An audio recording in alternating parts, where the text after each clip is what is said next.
Ed had always been a practical man. When he saw something was wrong, he tried to correct it. Then, one day, he saw it hanging in the town square. 5 o'clock. Ed Loyce washed up, tossed on his hat and coat, got his car out, and headed across town towards his TV sales store. He was tired. His back and shoulders ached from digging dirt out of the basement and wheeling it into the backyard. But for a 40-year-old man, he had done okay. Janet could get a new vase with the money he had saved, and he liked the idea of repairing the foundations himself. It was getting dark. The setting sun cast long rays over the scurrying commuters. Tired and grim-faced women loaded down with bundles and packages. Students swarming home from the university, mixing with clerks and businessmen and drab secretaries. He stopped his Packard for a red light, then started it up again. The store had been open without him. He'd arrived just in time to spell the help for dinner, go over the records of the day, maybe even close a couple of sales himself. He drove slowly past the small square of green in the center of the street, the town park. There were no parking spaces in front of Loyce TV Sales and Service. He cursed under his breath and swung the car in a U-turn. Again, he passed the little square of green with its lonely drinking fountain and bench and single lamppost. From the lamppost, something was hanging. A shapeless, dark bundle, swinging a little with the wind, like a dummy of some sort. Loyce rolled down his window and peered out. What the hell was it? A display of some kind. Sometimes the Chamber of Commerce put up displays in the square. Again, he made a U-turn and brought his car around. He passed the park and concentrated on the dark bundle. It wasn't a dummy, and if it was a display, it was a strange kind. The hackles on his neck rose, and he swallowed uneasily. Sweat slid out on his face and hands. It was a body. A human body. Look at it. Come on out here. Don Ferguson came slowly out the store, buttoning his pinstripe coat with dignity. This is a big deal, Ed. I can't just leave this guy standing there. See it? Ed pointed into the gathering gloom. The lamppost jutted up against the sky, the post and the bundle swinging from it. There it is. How the hell long has it been there? What's wrong with everybody? They just walk on past. Don Ferguson lit a cigarette slowly. Take it easy, old man. There must be a good reason, or wouldn't be there. A reason? What kind of a reason? Ferguson shrugged.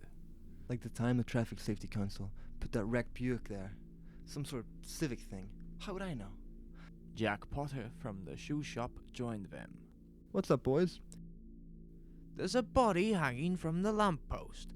I'm going to call the cops. They must know about it, otherwise it wouldn't be there. I gotta get back in. Business before pleasure. Ferguson headed back into the store. You see it? You see it hanging there? A man's body? A dead man?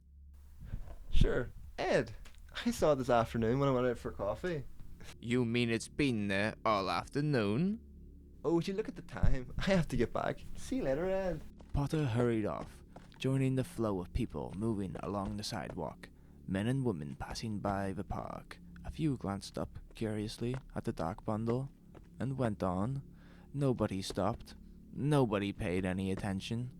I'm going nuts. He made his way to the curb and crossed out into traffic. Among the cars, horns honked angrily at him.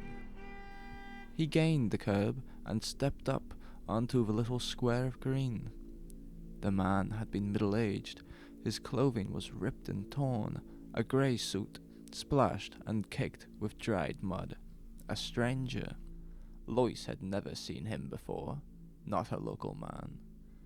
His face was partly turned away, and in the evening wind he spun a little, turning gently, silently.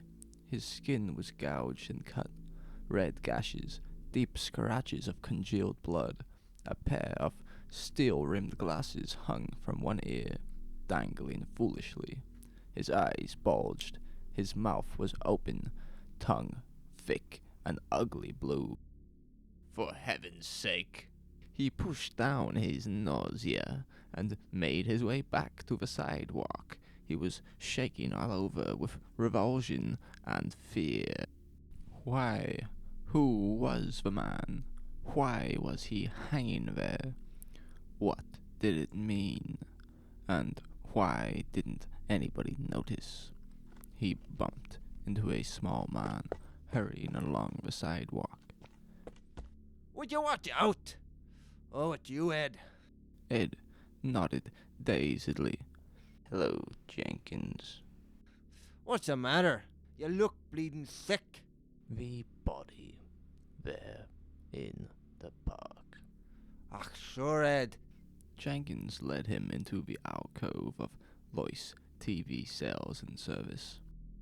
Margaret Henderson from the jewelry store joined them. Something wrong? Ed's not feeling well.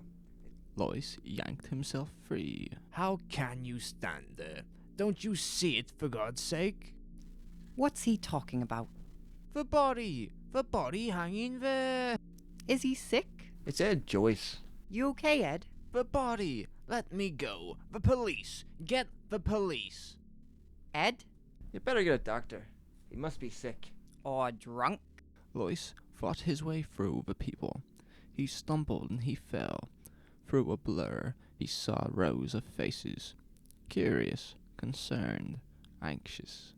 Men and women, halting to see what the disturbance was. He fought past them towards his store. He could see Ferguson inside, talking to a man, showing him an Emerson TV set. Pete Foley was in the back, at the service counter, setting up a new Philco. Lois shouted at them frantically. His voice was lost in the roar of traffic and the murmur around him. Do something. Don't stand there. Do something. Something's wrong. Something's happened. Things are going on.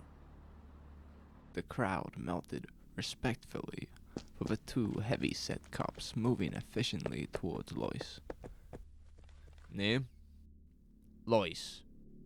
Edward C. Lois. Listen to me. Back there. Address? 1368 Hurst Road. That's here in Pikeville? That's right. Listen to me. Back there, in the square, hanging from the lamppost. Where were you today? Where? You weren't in your shop, were you? No, I was home. Down in the basement. In the basement. Digging. A new foundation. Getting out the dirt to pour a cement frame. Why? What does that have to do with... Was anybody else down there with you? No, my wife was downtown. My kids were at school. You mean because I was down there, I missed the explanation? I didn't get in on it? Like everyone else? That's right. You missed the explanation. Then it's official. The body. It's supposed to be hanging there. It's supposed to be hanging there. For everybody to see. Good Lord, I guess I sort of went off a deep end. I thought maybe something had happened, you know. Something like the Ku Klux Klan. Some kind of violence. Communists or fascists taking over. I'm glad to know it's on the level. It's on the level. I feel better. I was pretty excited back there. For a moment, I guess I got all stirred up. Now that I understand, there's no need to take me in, is there? I should be back at my store. The boys haven't had dinner. I'm alright. Now, no more trouble. Is there any need? This won't take long. A short process. Only a few minutes. I hope it's short. I guess I sort of disturbed the peace. Funny getting like that. And Lois yanked the door open. He sprawled out into the street and rolled to his feet. Cars were moving all around him, gaining speed as the light changed. Lois leaped up onto the curb and raced among the people, burrowing into the swarming crowds. Behind him, He heard shouts, people running. He knew every cop in Pikeville. A man couldn't own a store, operate a business in a small town for 25 years without getting to know all of the cops. They weren't cops, and there hadn't been any explanation. Potter, Ferguson, Jenkins, none of them knew why it was there. They didn't know, and they didn't care.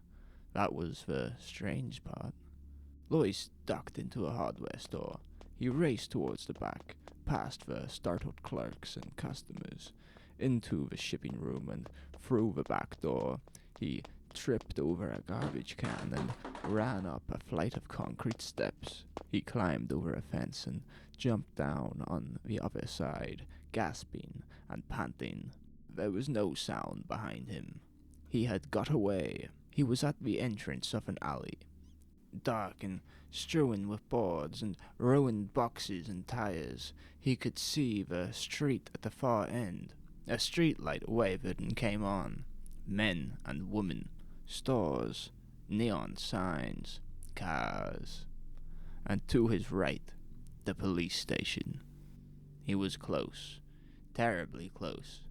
Past the loading platform of a grocery store rose the white concrete side of the Hall of Justice, barred windows. The police antenna, a great concrete wall rising up into the darkness. A bad place for him to be near. He was too close. He had to keep moving, get further away from them. Them? Lois moved cautiously down the alley. Beyond the police station was the city hall, the old-fashioned yellow structure of wood and gilded brass and broad cement steps. He could see the endless rows of offices, dark windows, the setters and beds of flowers on each side of the entrance. And something else.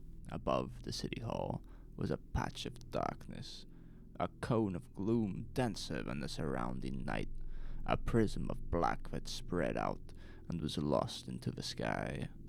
He listened. Good God, he could hear something that made him struggle frantically to close his ears, his mind, to shut out the sound. A buzzing, a distant muted hum, like a great swarm of bees. Lois gazed up, rigid with horror, the splotch of darkness hanging over the city hall, darkness so thick it seemed almost solid. In the vortex, something moved, flickering shapes, things descending from the sky. Pausing momentarily above the city hall, fluttering over it in a dense swarm, and then dropping silently onto the roof. Shapes, fluttering shapes, from the sky, from the crack of darkness that hung above him. He was seeing them.